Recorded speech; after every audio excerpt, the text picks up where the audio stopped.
back. Hi. We're gonna go to match number 2 now, while we resolve the technical problems from match number 3 that we were gonna do. So, welcome back, guys. Sorry about the technical delays. We're gonna start the game right now, though. Let's get ready for game number 2.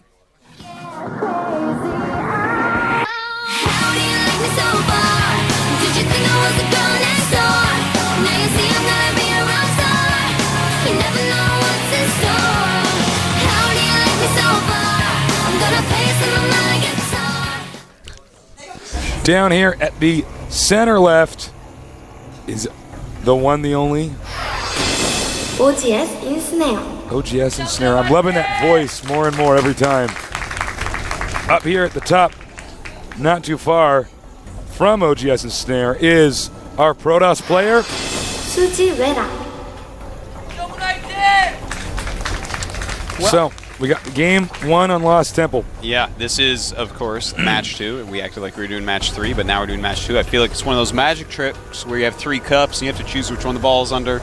We chose wrong. We're in match number 2 now. We do apologize again for the technical problems. You know, each of these players has, their own mouse and on their own keyboard. And mouse drivers at a LAN are actually the most finicky things in the world. They are more finicky than Hydra stuff.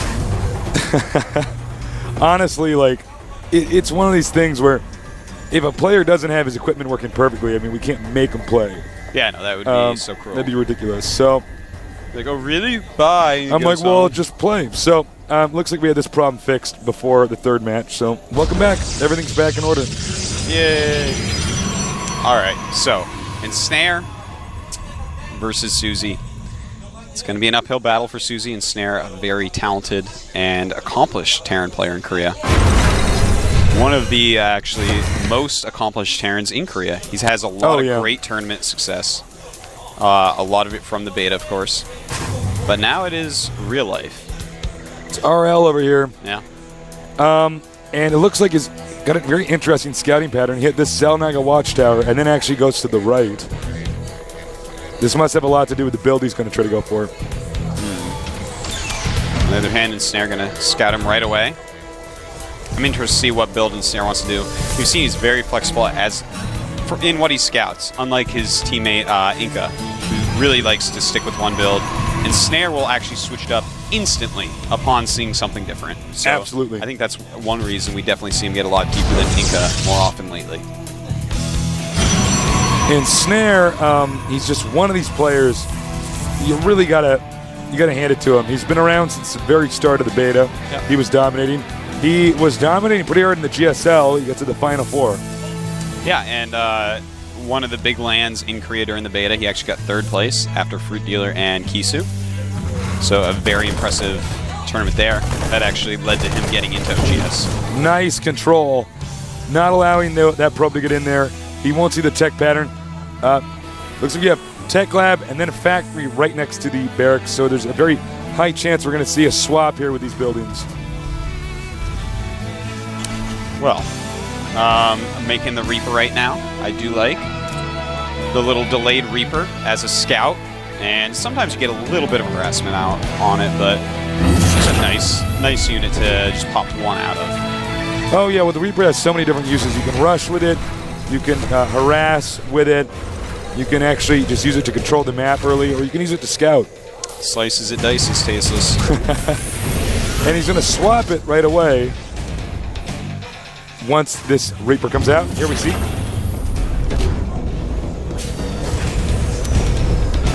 And making a reactor on that barracks. Going to pump out some Marines. We don't have a starport up yet. Curious to see what this build is. He does have 2 gas, though, so... Yeah. We may be seeing an armory go up, maybe some sort of Thor timing. That's been really popular lately. And he does have the double gas. Maybe just siege tanks with siege mode. They are very gas intensive. Here comes the Reaper, moving up. Now he's going to get a good shot and see this Stargate here. Going to see Phoenix is making. You can, of course, see the outline of the unit making in a Stargate and taking out a few probes. Two. Almost 3. Oh, there he goes. 3 probes taken out, plus scouted the entire strategy. Sup, Ensnare. Very good. Very nice play. Stargate now on the way. He may actually swap this off to get some anti-air. Could get some Vikings, but you got to be kind of careful. Vikings versus Phoenixes can be a little bit tricky. Yeah, well, when you have Marines underneath, it works out because the Vikings have such longer range. They can kite the Phoenixes, and the Phoenixes just fly over the Marines and die. So you have to have a very complicated unit mix for the Phoenixes to actually start beating the Vikings. He does have a couple. Time to go harass as much as he can. The Phoenixes, of course, do make very, very, very quickly. So yeah, it's quite a quick unit. It only takes 45 seconds to make. And you can grab mules as well, which is quite good. We may see him do that up here. Oh! Denied right away. That's right. Doesn't take any real damage, though, so it's all right. And he's going to want to get a decent number of Phoenixes. Sometimes people stop at 4 so they can just pick up stuff and kill it real quick, because anything less than that actually is silly to watch try to kill stuff. But some people do stop at 4. I'd like to see him get a decent amount, though. I mean, he's already committed in this strategy, and I think doing anything halfway against the Snare is not a good idea. He do have a scan right here, so he does see this Nexus on the way. Yep. And so... or unless, wait, hold on. Did that actually fade too quickly? He did not actually see the Nexus. Glad I spotted that. Grabbing SCVs. That is not a good idea. He loses one of the Phoenix. So that is actually a really bad thing. He does have 3 Phoenix still, but taking a lot of damage there. Armory going up for Ensnare. He's not stopping with these Phoenixes. But he's really not doing anything. He shouldn't be trying to battle against Marine Viking with pure Phoenix right now. It's okay to keep making them, but now is not the time, Suzy. Now is not the time. So he does go ahead and scan. He does, in fact, now, as we can see here, know about the expansion.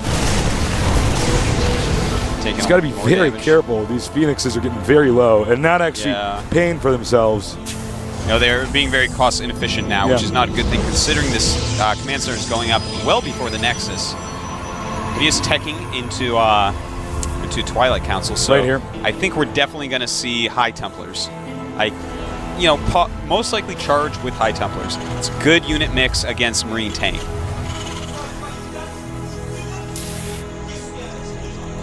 Phoenixes continuing to fly around, but not being too effective. Not even a single mule grab. They haven't, managed to nab a tank. Yeah, they really haven't killed much of anything. I think 1 SCV has died, and then 1 Phoenix has died, and 2 have been gravely injured. Wounded. Hope they have insurance. Does get 1 SCV there. Not suffering too many losses. Again, taking a lot of damage. So he has 2 red Phoenix at this point. Phoenix not a huge health unit, so it's dangerous to actually risk them in such a way because they are kind of expensive, especially early game when you get them before your expansion. 100 gas each. Well, Ensnare is massing up a lot here, and I think we're going to see a timing push pretty quickly. Protoss is actually not in a good position, even though it doesn't look as bad. He's actually just not doing enough damage with the Phoenixes, which means he's not going to have a sufficient enough ground army. But I do like the unit composition he's going for right now. He already has a good number of sentries that's going to help out with Guardian Shield as well as some force fields. But he's getting the charge, so that is actually the really cool part. Really Zealot heavy and teching into High Templars is one of my favorite ways to watch Protoss vs. Terran. Moves out into the middle of the map. Terran's still turtling pretty heavily. Thor here to help defend if a Phoenix does grab anything. Checks the island. Nothing here. And he is making more Thors, so definitely interested in having a lot of Thors out there. Not getting their Strike Cannon upgrade, though. Strike Cannon upgrade is so good. It's really cool at times. The thing is, against something that's like Zealot heavy, it becomes quite worthless. You want it against big, strong units. Yeah. Immortal, for instance. Yeah, absolutely. Templar Archives is out. Storm is on the way. And he's going to do a timing push right before Storm finishes. That's a great timing push if I ever heard of one. Now, charge should be done by now. Yes, in fact it is. So finished just a little bit ago. He's actually going to have to close with this just right. He has a lot of Zealots, and here we go. He's charging right in. The Thor's taking a lot of damage right there. Zealots surrounding so many of the Marines. Guardian Shield's up, but a little bit late on that. More Zealots coming out, and he is crushing the army of Ensnare. That Thor, though, he is doing a good job with all the being prepared. Wow. Good moves here by our Protoss player, Suzy. Actually going to come back over here, and he might actually be able to run him over. I think this might be a little bit pushing. SCV's coming out. Yeah, they're going to block a lot of the Zealots, and he loses units that was actually really greedy, I have to say. He does have more Zealots. Zealot Charge, such a strong ability. Yeah, Zealot Charge is actually awesome. Looks like the Templars will now have Psionic Storm. And here are the Templars now. You know, High Templar Zealot, I know that's something that back when you were playing random, you liked that unit composition quite a bit against Terran. And I still feel like it is this great unit composition in the early game, and then you can transition later into other things, but I don't know, I feel like it's such a flexible, cheap, cost-efficient unit mix early on. Well, for the time being, Protoss is going to try to expand over here. I think this is a great idea. Yeah. Hard for Terran to get to, unless he wants to use medevacs, and we do know that Phoenixes are controlling the map right now. That is right. And the High Templars making their way over here for some reason, hiding in the bushes. Terran scans. Terran needs to do something pretty quick. You know, the thing is that, oh no. He's totally committed. Side Storm on those SCVs and Marines will be an easy victory here for Suzy. Here he goes, charging in. Here come the High Templars storming the Marines, as well as a lot of SCVs. But a lot of Marines still. He just dodged the storms too well. Yeah, he did. That's actually quite huge, and Suzy's in trouble suddenly. He had hit one more storm on those Marines. This may be a different story, but he does have some High Templars up here. Does he have Side Storm ready, though? They do not have enough energy at this point. I do hear a Dark Templar. I think this... Oh, he could just drive away these High Templars. He's got to just stall and get Side Storm done. Thor's going to be the one problem. One Side Storm. He has to hit those Marines, though. He has to get very cost-effective with these. And the Thor's targeting them. Another Side Storm does go off. But there's not a lot of Protoss use left here. This is actually very close battle. Whoa. This is like all micro. This is like pure micro win here by Terran. You know, that was actually very nice, having his Thors up on the ledge, spotting with Vikings and dropships. GG and Snare. Whoa. With really great Thor so usage. That was so good. Sniping those High Templars. That was great, man. It was great. Excellent. Suzy realizing, you know, he's like, okay, yeah, I understand. He missed a couple of the storms during that really important confrontation, and that's actually what ended up losing him the game. If he had killed a bigger group of the Marines, he would have been able to buy more time, get more storms out, not have had his High Templars pinned up on the high ground where the Thors with their long range could hit them. Yeah. That's what did it for Ensnare. He did really great micro during that battle to dodge some storms, keep Marines alive, and therefore clean up the rest of the army of Suzy. That was unbelievable because that was a comeback, man. I mean, Terran lost that first battle so bad. I was like, well, I guess Ensnare could even lose us an upset. But the control with the Marines was everything. He had the Thors in the front, tanking the damage. He had SCVs there to repair, and then all those storms missed, just as you said. Yep. So good play by Ensnare, man. He just dealt with it. He had a nice, strong second attack there, even after getting his first crushed pretty hard. Suzy tried to storm a little bit better. You know, it's hard, I know. It's brutal. But good game, actually. I'm really impressed with how well Suzy played. I'm so impressed. Yeah. I'm thrilled with a game like that. That was such a good comeback. I am just tickled pink, Tasteless. I know. I'm getting You're thrilled. Getting all wiggly.